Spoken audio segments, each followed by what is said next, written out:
evangelio que llegó al Ecuador ya inició en los años 1820 aproximadamente, pero el esfuerzo oficial que llega, digamos, a través de los misioneros de la Unión Misionera Evangélica Ecuatoriana ocurrió en el año 1896, 5 de junio exactamente de 1896.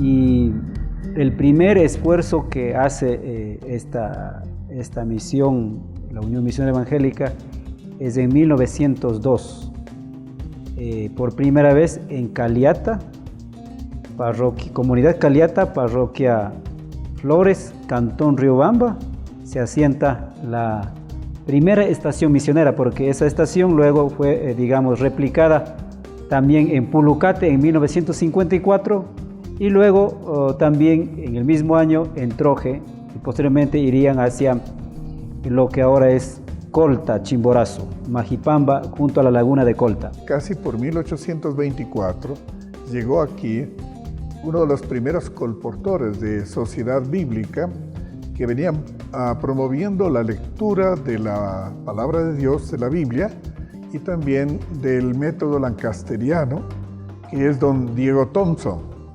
Diego Thompson es conocido en América del Sur especialmente como uno de los principales y primeros promotores de la Biblia. Luego le sucedieron, después de 1824, le sucedió un colportor llamado Matthews, y así siguieron viniendo algunos otros de Sociedad Bíblica. En 1825 entraron un grupo de Biblias en la aduana en los Estados Unidos, y cuando se intentó entrar, el jefe de la aduana desde entonces hizo una declaración que ha quedado marcada en la historia del pueblo evangélico. Él dijo que mientras exista el Chimborazo, jamás entrarán Biblias al Ecuador. Imagínense esa declaración.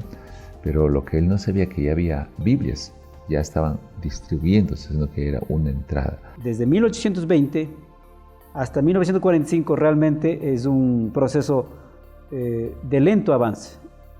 Y eso se ve inclusive en el establecimiento de congregaciones o de iglesias locales.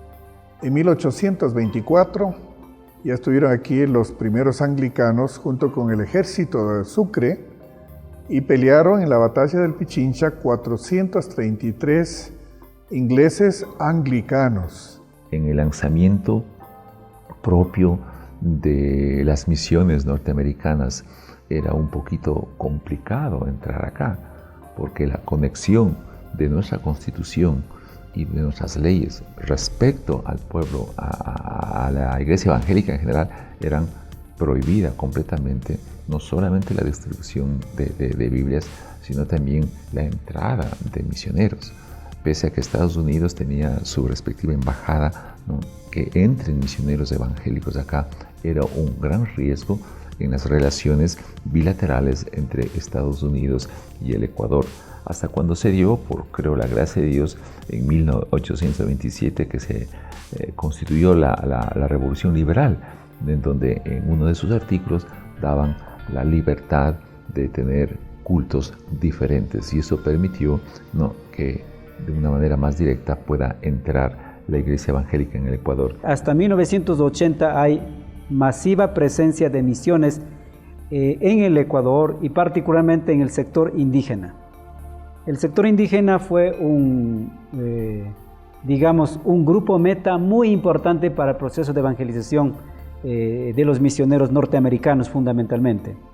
Entonces, si uno revisa la historia, uno se da cuenta de que hay la masiva presencia misionera. La entrada aquí ya formal, llamémoslo así, de la Iglesia Evangélica, eso se lo debe a dos misiones, dos denominaciones llamadas la Unión Misionera y la Alianza Cristiana y Misionera. La primera que llegó al Ecuador en 1896 y la Alianza Cristiana y Misionera en 1897. Los misioneros que vinieron acá de la Alianza Cristiana y Misionera, tres de ellos, fueron realmente, yo diría, como arriesgados, ¿no?, porque sabían que al entrar aquí en ese tiempo no era tan fácil el poder desarrollar su ministerio. Pero Dios permitió que eso se dé, y los misioneros que entraron aquí fue en 1896, ya entraron y empezaron a hacer su trabajo respectivamente. Llegan bajo esa inspiración teológica reformada o de la Reforma Protestante, especialmente por esa fe árdida en la sola Escritura, en la palabra de Dios. Creían firmemente en la suficiencia de la palabra de Dios para generar cambios, impactos, transformaciones en nuestra sociedad. Basada en ese principio y basada en esa pasión espiritual que movía sus acciones, se difundió el Evangelio por todo nuestro país, no obstante las dificultades y oposición de la iglesia de aquel entonces. En ese periodo también ocurre lo que se llama el proceso de desestructuración de la dominación étnica, así lo llamamos. ¿En qué consiste? Es decir, 1964, 1973, en el caso de Ecuador, ocurren las reformas agrarias. La reforma agraria fue una aspiración de los pueblos indígenas de tener aunque sea su latifundio, o minifundio, mejor dicho. Entonces, procesos, por un lado políticos, como dije, condujeron a la modernización de los estados de América Latina, y particularmente en el Ecuador, la modernización del agro, a través de las reformas. Eso significó que los indígenas que antes estaban dominados, que estaban en el sistema de concertaje, en el sistema de huasipungo, a cambio de vivir, trabajar toda su vida, todas sus generaciones, el dueño del feudo, el dueño de la hacienda, daba un pedacito de terreno en donde vivía. Hay que tomar en cuenta que desde el principio la iglesia cristiana nunca fue una sola identificada, ni siquiera al comienzo en el primer siglo, ¿no? Iglesias como Constantinopla, Antioquía, Corinto, están esparcidas en el mundo antiguo. En la Reforma Protestante tampoco surgió de un momento, de una iglesia o de un solo movimiento. En Europa se dieron varios movimientos, algunos un poquito diferentes, como por ejemplo lo que llamamos los anabaptistas, que era el ala izquierda de la Reforma Protestante. Por lo tanto, cuando vienen acá a América Latina y al Ecuador, muy pocas denominaciones llegaron de Europa, mayormente vinieron de Estados Unidos, pero trayendo todo el acervo europeo filtrado en los Estados Unidos. Entonces, varias de estas denominaciones o grupos misioneros que llegaron, cada uno vino desde su diferente orientación. Eso no quiere decir que eran enemigos, sino que cada uno tenía su propio énfasis. A eso les llamamos denominaciones. Ese es el fenómeno del crecimiento en el Ecuador, porque cada uno a su manera, unos tomaron más la costa como su campo misionero, otros acá en la sierra, y de acuerdo a las circunstancias, recuerden que fuimos perseguidos por muchísimos años, entonces de acuerdo a cómo se iba abriendo el ambiente, cómo la recepción de las poblaciones hacia los evangélicos se abrían, también las iglesias se iban creciendo. Al venir este ministerio del Ecuador se profundiza la labor evangelística con el respaldo de estos colportores y con el pronto surgimiento de una incipiente iglesia. Se empieza a desarrollar toda una evangelización muy a ras de suelo, con todas sus limitaciones. El 13 de enero de 1946, la Iglesia Alianza consiguió su personería jurídica. Hoy tenemos ya 71 años de estar vigentes en nuestra nación. El Evangelio generó todo un dinamismo de conciencia, de nueva conciencia en el sector indígena, en la mente indígena, en los líderes indígenas, y esto a la larga permitió, digamos, aceptar el Evangelio. En la Constitución que había en el tiempo de García Moreno, que se le llamó la Carta Negra, en este libro se muestra que en la Constitución se decía que para tener derechos ciudadanos tiene que ser exclusivamente católico. O sea, un ciudadano ecuatoriano, ciudadano para tener derechos de ciudadanía, tenía que ser católico. Eso muestra cuál fue el origen de nuestra historia del mundo evangélico. Una sociedad cerrada fuertemente en lo que tiene que ver con el catolicismo. ¿Por qué este esfuerzo masivo de las misiones? Y se distribuyeron el Ecuador, ¿no es cierto?, y las regiones del Ecuador por parte de las misiones. Bueno, el fenómeno comunista, socialista, que surgió con Cuba en 1959, ¿no es cierto? En el año 59 Cuba se hizo comunista, es decir, triunfó prácticamente la revolución cubana, pero a la par también ocurrió Corea, las dos Coreas se dividieron, China por su parte también, efectivamente, y la Unión Soviética con la Guerra Fría, después de la guerra, de la Segunda Guerra Mundial, inició todo el proceso de la Guerra Fría entre digamos, las dos grandes potencias, la Unión Soviética que había y luego también Estados Unidos. Entonces, en ese contexto, al parecer, uno tiene que entender en América Latina y en Ecuador en particular, cómo hubo esos esfuerzos también de evangelizar antes de que el comunismo también se asentara. Mientras en el Ecuador, a finales del siglo XIX, había solo una perspectiva de lo que es la relación entre el hombre y Dios, Dios y el hombre, la perspectiva de la iglesia tradicional, la venida de los misioneros con el mensaje del evangelio permitió que el país contara con una manera nueva y un poco diferente de ver lo que es la relación entre Dios y los hombres. Así que eso también ha sido útil para la nación. 1960, o la década, mejor dicho, es una década muy importante, porque la década de los 60 es la época en que se da una implosión del evangelio en el Ecuador, comenzando con Guayaquil. Y hay varios factores que permitieron que la iglesia evangélica en los años 60 crezca. Y podríamos señalar la siguiente: la Revolución Cubana produjo una apertura aquí en América Latina para que los evangélicos puedan ser conocidos y las iglesias que estaban formando empiecen a nacionalizarse.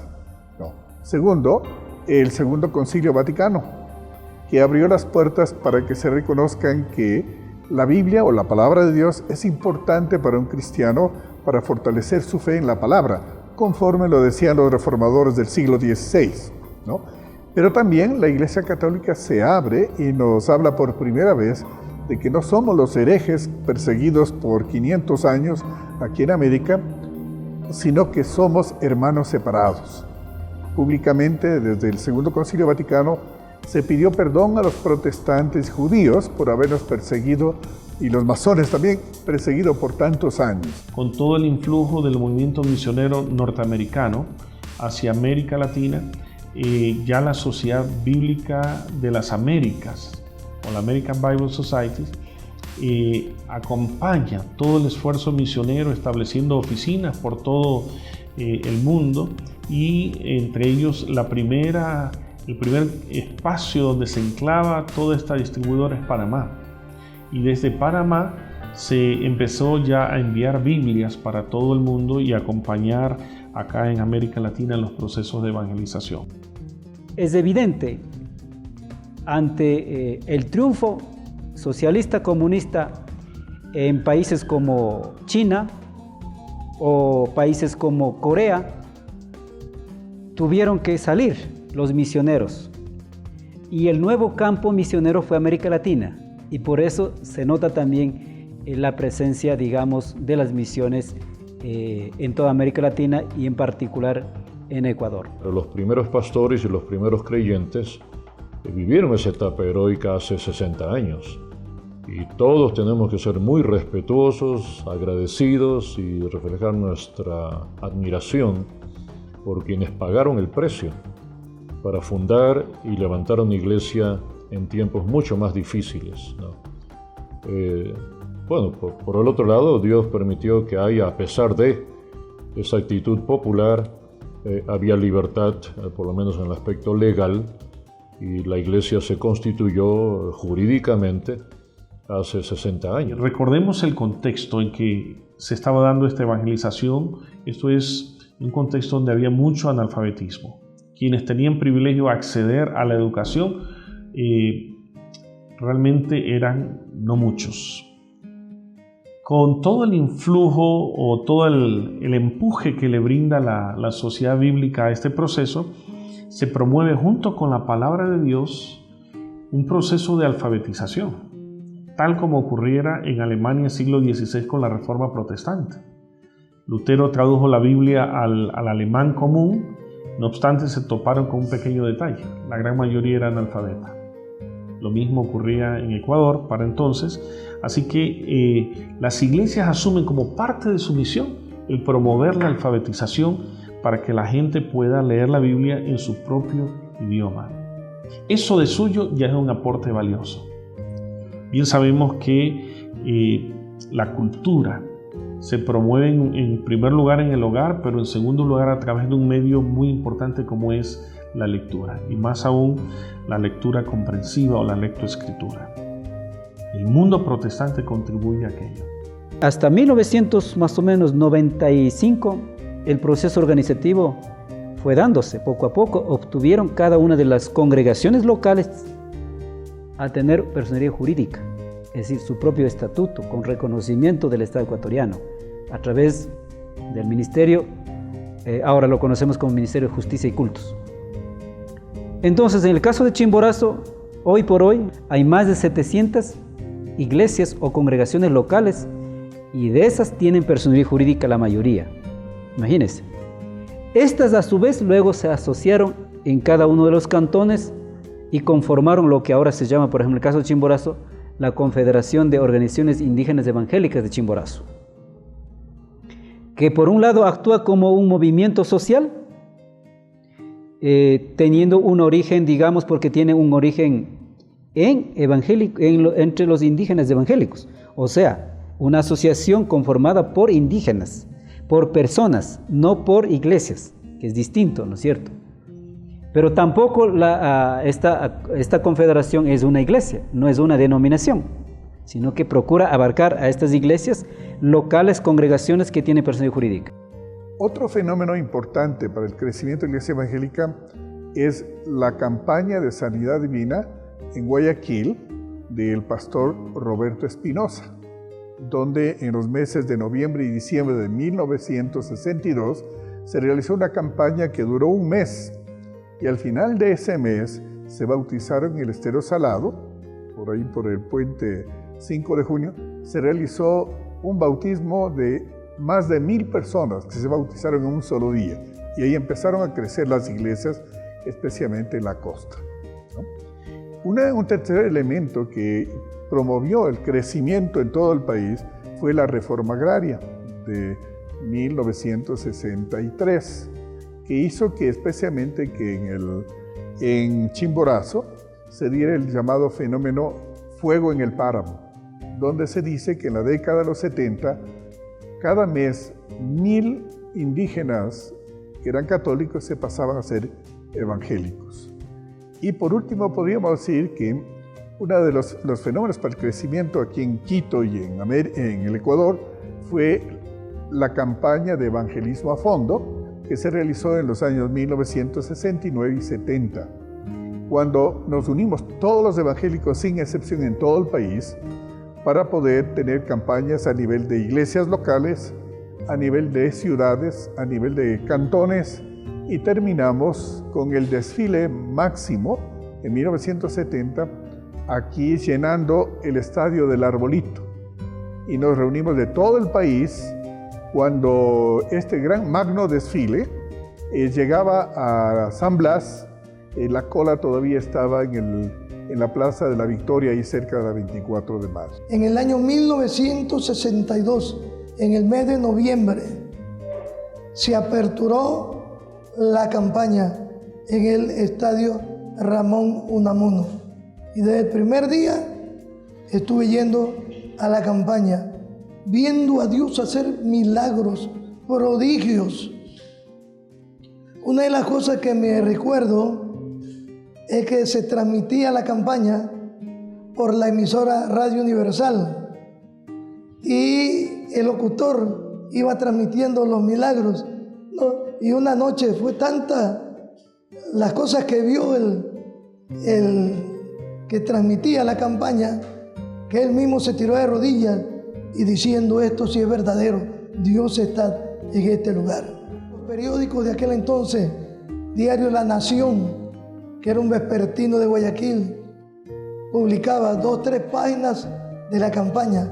La gente salía de los hospitales en ambulancia para venir a la campaña. La ambulancia se iba vacía y los enfermos sanados. En ese tiempo, Guayaquil tenía unos 50,000 habitantes y casi el 50% de los habitantes estaban en la campaña. Cuando se salía la campaña en los kioscos de la esquina, en las esquinas, lo que se hablaba era de la campaña, de los milagros. Eso fue realmente una revolución. Es muy interesante ver que incluso los misioneros que vinieron a través de diferentes agencias, ellos se reunían para apoyarse mutuamente en la comunión entre ellos, pero también para hacer un servicio mucho más eficaz. Así que los diferentes grupos que venían de diferentes agencias misioneras de fuera del país tenían una coordinación inicial muy importante. De tal manera que desde la ciudad de Guayaquil comenzaron a trabajar hacia el resto de las provincias del litoral, pero también incursionaron en lo que es la Sierra Ecuatoriana. De tal manera que misioneros tenían incluso comunicación y contacto con el presidente de la República de aquel entonces, el general Eloy Alfaro, quien por teniendo el sentido de permitir que en el Ecuador hubiera otro pensamiento en lo que tiene que ver a la existencia de Dios, en lo que tiene que ver a la religión diferente al de la religión tradicional. Él estaba muy interesado en que haya otro tipo de pensamiento, de tal manera que la comunidad ecuatoriana pudiera tener un tipo de pensamiento, pero también otro con el cual pudieran ellos afirmar su fe. Y en este sentido, la iglesia, los misioneros, tuvieron un aporte para el país, y es así como ellos fueron extendiéndose por Ambato, por Quito y hacia el norte del país. Pero no se quedaron allí, en la costa y en la sierra, sino que paulatinamente, mientras se iban asentando en la sierra, iban poniendo sus casas de misión, a través de las cuales iban haciendo diferentes obras sociales. La primera iglesia que se formó fue precisamente en la calle Cuenca y Mideros, ¿no? Ahí cerca de la Plaza de la Merced. Esa es la primera iglesia que se formó ahí y que se construyó pues en 1922. Posteriormente va creciendo el pueblo evangélico acá, y podemos decir que la Iglesia Divino Redentor, que estaba en el barrio de la América, luego HCJB, la Iglesia del Pacto en la calle Las Casas y América, y la Iglesia Bautista en la calle Caldas, por San Blas. Y así empieza poco a poco a ir creciendo de una manera lenta hasta prácticamente 1960. El Evangelio no es una religión, el Evangelio es un medio que Dios ha utilizado para sus seres humanos, para sus criaturas, un cambio, como Jesucristo murió, como purificó con esa sangre que nos lavó, nos compró y transformó profundamente en económica, en educación, en social. Yo digo, el Evangelio es un medio de transformación social para todo aspecto de desarrollo económico, político, social, cultural. Uno puede ver comunidades allá en Chimborazo, por ejemplo, derivado de un comentario que hiciera el expresidente Osvaldo Hurtado, ¿Cómo afectó la evangelización y la Biblia en el desarrollo endógeno de las comunidades indígenas? Acá en Chimborazo ya llega los misioneros evangélicos también, y creo que ha habido un como tipo de competencia. Los misioneros también hablaban del tema de salvación, de la liberación del pueblo indígena. Entonces, cuando la salvación hablaba en quichua era Quixpirina. Entonces, los misioneros evangélicos también hablaban del Quixpirina, y los catequistas, como yo también fui catequista en ese tiempo, entonces hablábamos de Quixpirina. Entonces, salvación o liberación. Entonces, casi en ambos bandos comenzaron a hacer la Quixpirina o la salvación. Entonces, eso creo que ha dado bastante impacto, pero al mismo tiempo no se hablaba solamente Quixpirina de alma o salvación del alma, sino que liberarse como con la educación, liberarse de los patrones que tenían sus territorios o terrenos, que donde tenía como huasicamas, como sirvientes, y además que los hijos tenían que trabajar como muchachos, como hijos mismos en la casa de ellos. Bueno, todo eso estaba ansioso de salir liberando, ser libres. Inclusive en el 64, como ya nació la reforma agraria, entonces los terrenos que recibieron, entonces la gente estaba ya buscando a alguien que ayude a mantener, a luchar esa hacienda, porque algunas haciendas que entregó los terrenos, gente que quedaron en esos terrenos quedaron como que fueran los hijos sin padre, sin madre, entonces alguien que tenía que estar ahí. Entonces justamente los misioneros acá en Chimborazo pusieron esa emisora, tenía una clínica ese tiempo, entonces dieron servicios de salud, servicio de educación, con esos medios, entonces se fortaleció bastante el evangelio. Caminar a la escuela era a 4 kilómetros de distancia a pie, y salí del 4º grado de la escuela. También todos éramos analfabetos. El movimiento de alfabetización, yo diría que uno de los primeros esfuerzos para evangelizar se dieron a través de la iglesia protestante con la metodología lancasteriana. Luego eso desemboca en algo mayor. Más tardíamente se instituyen acá en el país con el auspicio del gobierno, pero con la administración de gente que procede del mundo protestante, se establecen los normales superiores, los dos principales en Ecuador, que luego son utilizados como un modelo para expandirlo por todas las Américas, de tal suerte que se forjan de esa manera las escuelas superiores para formar maestros. Es por eso que en la denominación en la cual yo sirvo, esta denominación fue fundando escuelas y colegios para el bienestar de las regiones donde ellos iban. Una de las cosas más importantes que yo puedo mencionar como un aporte de la iglesia luterana aquí en la ciudad de Cuenca es la creación del primer centro de educación especial para niños de especial. Antes que en ninguna ciudad del Ecuador, se fundó aquí en el año de 1963. Cuando llegó el evangelio, sí hubo un cambio. Los padres comenzaron a preocuparse de educar a sus hijos, por lo menos terminar bachilleratos, y sus terceras generaciones actualmente son profesionales. Ya tenemos abogados indígenas, ingenieros agrónomos, medioambientistas, bueno, todo tipo de profesionales a nivel de los pueblos indígenas. Tenemos propias autoridades ya, tenemos nuestras propias autoridades indígenas, así como alcaldes, como concejales. Hemos tenido también algunos ya diputados, asambleístas.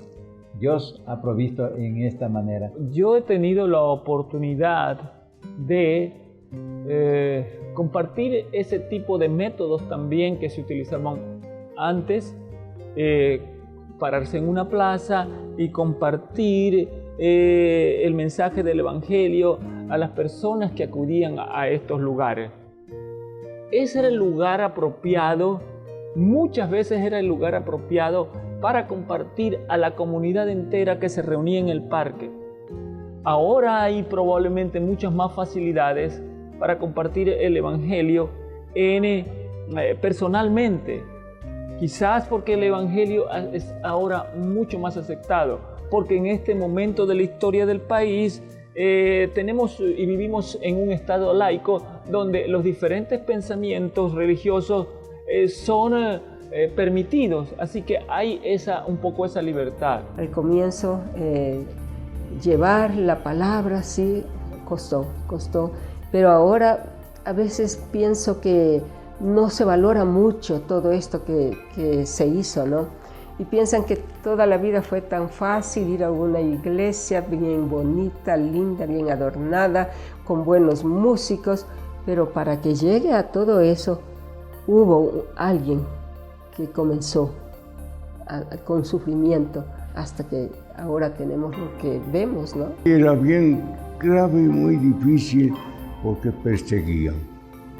Uno de los ejemplos que yo puedo darles es que comenzó en la calle Cuenca, la iglesia de Alianza Cristiana y Misionera.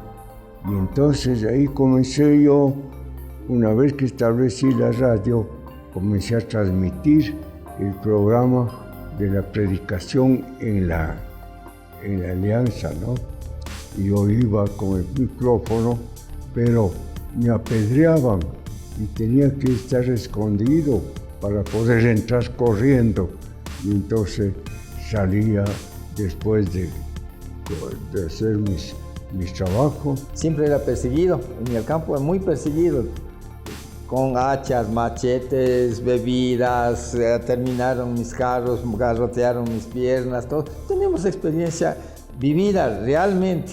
Terminaron casas, ahí era al aire libre, a veces con carpas, pero la palabra seguía corriendo. Entonces había mucha gente que aceptaba a Cristo, de esos que estaban pegando, garroteando y todo, botaban piedras y con lodo, con estiércol, con orina y todo, y luego llegaron a ser pastores, llegaron a ser evangelistas. Entonces eso motivó mucho más. Si el diablo es poderoso, acá hay otro más poderoso y todopoderoso, y esa era la confianza. La oposición era grande, las críticas fueron grandes. Bueno, quisieron asaltarnos nuestra vivienda, quemarle, vino mucha gente para hacer eso, pero felizmente no pudieron hacer más nada. Pero un día que yo viajaba para las 7 de la noche, pedí que me dieran estudios bíblicos del misionero. Entonces yo bajaba por la ruta, pero yo tenía una bicicleta con dos motorcitos, dínamos, con luces, y se apagó. Y entonces yo no sabía por qué, eran cerca de las 7 de la noche, y decía, pues no hay razón. Y me pasé ahí como unos 10 minutos o más. Luego dije, el Satanás no quiere que vaya a los estudios, pero yo voy en el nombre de Jesús. Cogí, monté, dije, ya se me aclaró la vista también de la oscuridad, y pasé. Y ese rato me lanzan un pedrón, a más o menos como la distancia, si fuera era un talud así encima, y me pasó zumbando la cabeza, y yo pude ver el golpe que cayó en la tierra, que era grande, que si eso me daban, posiblemente me noqueaban ahí. Íbamos al pretil de la catedral en el palacio, en la Plaza de Independencia, nos íbamos a la avenida 24 de Mayo, nos íbamos a la cárcel municipal en la calle Ambato, hacíamos servicio social. Bueno, nos subíamos en los buses a repartir literatura cristiana, nos empujaron, nos maltrataron, nos dijeron de todo, pero cuajamos nuestro carácter de cristianos. Hemos iniciado en Otavalo, en la Plaza de los Ponchos, y nosotros todos los días sábados salíamos para predicar. Y asimismo en las comunidades, campañas evangelísticas, aire libres hemos hecho. Al principio, cuando llegamos a Sarayacún, no querían los indígenas ni siquiera acercarse. Es más, cuando estábamos surcando por el río Bobonaza, salió un indígena y nos disparó. Pero gracias a Dios que no nos llegó nada. Ya teníamos a nuestro primer hijo, David, y gracias a Dios todo estuvo bien. es que le habían dicho que maten nomás a un evangelista, porque matar a un evangelista es como matar a un perro. Muchos de los partes de los católicos, las monjas, los sacerdotes, nos criticaban, nos hacían problema, me poniendo en manos de las autoridades. Yo he estado 4 veces en la cárcel. Ha sido muy complicado, ahora estamos más tranquilos. Teníamos un grupo de creyentes en un lugar llamado La Guayaba y fuimos a bautizar. Yo todavía no tenía facultades para bautizar y me invité al hermano Roy Bondet y él fue conmigo. Y el sacerdote recogió algunos jóvenes, más de 20, les dio una pelota, les dio 2 galones de aguardiente, les dio unos cuchillos, revólver, y estaban esperándonos que regresemos. Eran las 4 de la tarde. De pronto salimos y un muchacho gritó, ¡ya vienen! Y la gente, en lugar de agarrar sus cosas para cumplir la orden del sacerdote, salieron corriendo y se metieron a la selva. Y cuando nosotros pasamos por ahí, algunos menores, chicos, quisieron agarrar algo. No toquen nada, sigan adelante, sigan. Oíamos los gritos de la gente, fulano, ayúdame. Estaban perdidos en un pastizal viejo, lleno de serpientes, y en una quebrada que iba por la selva. Qué tremendo. Después, el miércoles de esa misma semana, estaba yo dando el estudio bíblico de la congregación en Paján, y llegó un joven y se puso a la puerta. Yo le dije, por favor, pase, siéntese. No, aquí nomás. Cuando terminé el culto, me dijo el joven, tengo algo que preguntarle. Y yo le dije, a ver, pregúntame, ¿qué desea saber? Él me contó todo el rollo, yo sé todo eso porque ese joven me lo contó. ¿No? El cura Arcentales nos dio esto, y hay que matar al pastor, y hay que matar a ese gringo. A nadie más, a la demás gente la dejan ir. Pero mi pregunta es, ¿qué fue eso grandísimo que vimos en el cielo que nos hizo correr a todos? Yo le dije, no sé, yo no lo vi. Pero eso se llama, para mí, protección de Dios. Esa fue la protección de Dios. No pudieron ustedes cumplir la orden de su cura, pero Dios sí me prometió protegerme. Y Él sí lo cumplió. Me han contado historias que donde reunieron comunidades de otros aledaños que hoy pertenecen algunos a otros cantones y otros pertenecen al mismo cantón Saquicilí.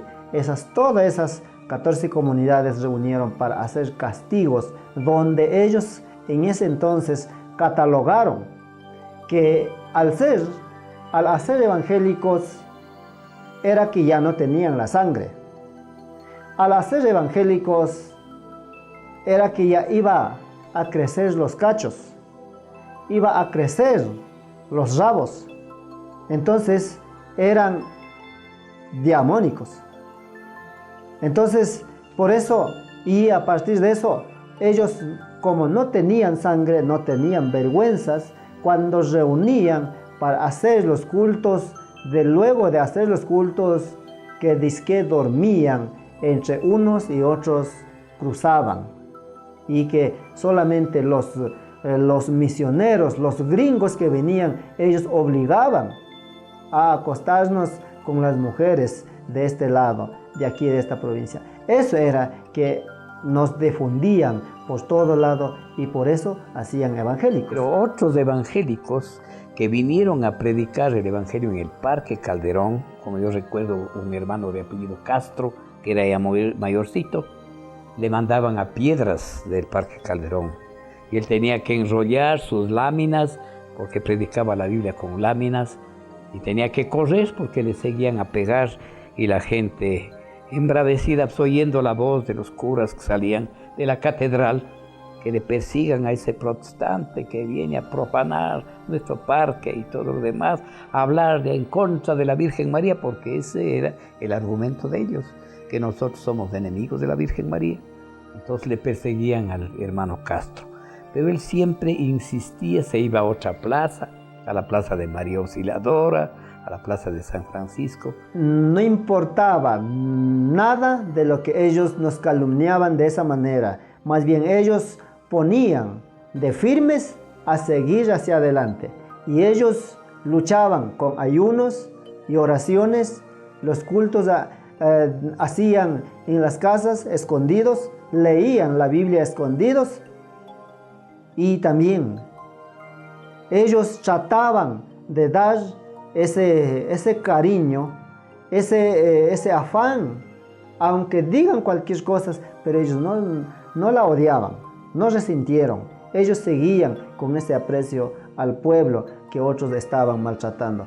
Nosotros fuimos a la iglesia evangélica con un poco de miedo, porque Cuenca era una ciudad muy católica y la vida religiosa de nuestra ciudad pues era tan abundante que diariamente habían procesiones y desfiles religiosos, ¿no? En Cuenca se da, por ejemplo, el famoso Pase del Niño en Navidad, los pasos en la Semana Santa, en donde se desfilan imágenes y cosas con los hechos más importantes de la Pasión de Cristo. Y todas estas cosas entonces atraía a miles de personas. Pero nosotros en medio de estos ríos de gente, porque dice que Cuenca no tiene 4 ríos, sino 5 ríos, porque el otro río es la cantidad de gente de las procesiones, ¿no? Y el Pase del Niño. Entonces en estos ríos nosotros cruzábamos a escondidas, a hurtadillas, y entrábamos en la misión evangélica luterana, que funcionaba en la calle Bolívar entre General Torres y Padre Aguirre. Entonces allá íbamos escondidos de nuestros padres y escondidos de que nos podían ver en la ciudad alguna persona, ¿no? Éramos pues lunares en una ciudad tan religiosa como Cuenca. Cuenca se le conocía con el nombre de la Roma de Latinoamérica por su acendrado catolicismo. Entonces esto no permitió que abiertamente la misión luterana extendiera su obra ampliamente en la ciudad, ¿no? Tenía que hacer a escondidas. Y fue así que la primera sala evangélica donde nosotros asistimos funcionaba adentro de la casa de la familia Morejón, en el segundo piso. Precisamente no estaba a la calle, sino un poco de una manera privada, para que el público no molestara, porque cuando hacían procesiones o pasaban por frente a donde era la iglesia, pues siempre iban lanzando sus ofensas contra nosotros, abajo los protestantes. La oposición consistía en que para ellos, para la iglesia católica, era una intromisión que hacíamos nosotros los protestantes, viniendo a instalar una iglesia en el corazón mismo de Cuenca, ¿no? Una iglesia que no seguía los mismos lineamientos del catolicismo, ¿no? Como su nombre dice, una iglesia protestante, una iglesia que no estaba de acuerdo con los principios de la iglesia católica romana. El Evangelio es las noticias buenas, ¿no? Dichoso son los pies de aquel que trae buena noticia, que aunque con dolor pueda sembrar una buena semilla, ¿no? Con gozo y alegría pueda recoger las gavillas, dice la Escritura. Hoy en estos días, cuando reunimos, cuando hacemos unas campañas evangelísticas de 2, 3, 4 días, el pueblo evangélico están bien sanos, con las ropas limpias, en donde quiera para presentarnos, con la alimentación donde hemos comido café, almuerzo y merienda. Todo ha sido de buena salud. En la educación hablando, todos los evangélicos, casi en mi cantón, desde mi generación, han empezado a estudiar. La gente sabe estudiar. Todos son profesionales hoy en estos días. La mayor parte están ya bachilleres. En este momento la Alianza Cristiana Misionera cuenta con cerca de 49.000 miembros bautizados, miembros de la Iglesia Alianza Cristiana Misionera en todo el país. Es la historia de la Alianza Cristiana Misionera. Yo creo que por la gracia de Dios somos una organización de alguna manera la más ordenada posible, ¿no? Somos una sola iglesia que apuntamos como visión la movilización de todas las iglesias para transformar la nación ecuatoriana con el poder del Evangelio del Señor Jesucristo. El buen vivir es compartir entre las familias, tener todavía ese respeto, esa unidad dentro de la comunidad, dentro de la iglesia. Eso ha sido el buen vivir y eso el pueblo evangélico sí la practica. Podríamos decir que uno de los cambios que fue importante y a la vez no muy fácil es reconocer la necesidad de una mayor apertura, un mayor reconocimiento de la obra del Espíritu Santo en lo que en sus raíces no era muy aceptado. Dios quiso que dos generaciones, dos tendencias se sumaran, se integraran y encontráramos una posición que luego descubrimos existe, ha existido y se sigue dando en muchas partes del mundo. La Iglesia tiene que responder al siglo XXI. Nosotros aquí estamos empezando a preocuparnos mucho más en las nuevas generaciones. Estamos hablando especialmente de la generación quizás que ya tiene tremendo potencial entre los 20, 25 años hasta los 35, 40. Allí está el futuro de la Iglesia. La Iglesia debe cumplir un rol importante en la estabilidad política de un pueblo, orando por sus gobernantes y por sus gobernados, indistintamente de los colores y banderas políticas. La Iglesia tiene una función, en mi opinión, como médico lo digo, terapéutica. Porque a la Iglesia viene el doliente, el sufrido de diferentes calamidades. Y nadie más le va a atender si no es en la Iglesia con la palabra de Dios. El bálsamo que el Señor Jesucristo puede poner sobre esas heridas no lo pone nadie. ¿Quiénes somos los encargados de hacerlo? Lo hacemos nosotros. Es decir, ser cristiano dentro del templo, fuera del templo, ser misionero, no solamente algo profesional, sino trabajando como médico, como abogado, como secretaria, como ama de casa, ahí percibir la presencia de Jesús. Estas personas que llegaron al Evangelio, los americanos, trajeron la buena doctrina, enseñanza sólida. Yo doy gracias a Dios por todo eso. Lo que hemos hecho para salir del anonimato es mostrar a la sociedad qué clase de familia somos, qué clase de estudiantes somos, qué clase de abogados somos, qué clase de médicos somos. Es decir, cómo nos comportamos naturalmente dentro de la sociedad. Suma causa es decir, suma causa es por conocer y vivir en el Evangelio de Jesucristo. Si no fuera vivir en el Evangelio, no hay suma causa. Debemos dar la honra y la gloria a Dios. Y gracias a Dios por los testimonios de los hermanos fieles que han servido al Señor. Yo alabo a mi Señor. Y que podamos seguir fieles hasta la muerte, como dice en su palabra, ¿no?